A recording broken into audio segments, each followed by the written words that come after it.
All right, guys, we're going to do something kind of stupid today. We're on the Norwegian Epic at sea. It is a rough day, and we're going to go bowling and see how that works. Yeah, it's super choppy. The boat's going like this, and it's hard enough to walk down the passageways. So we'll see how this goes.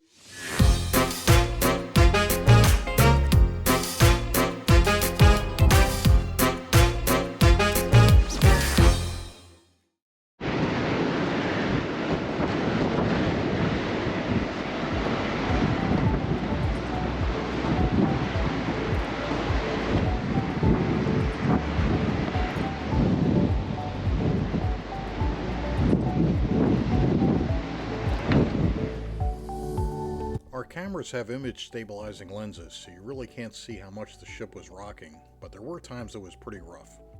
Although both of us actually bowled better than we were expecting. Both of us bowled somewhere around the 130 point range on average.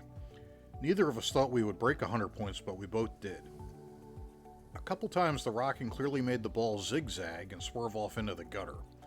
It was hard to predict because sometimes it would be pretty still and then we would hit a big wave.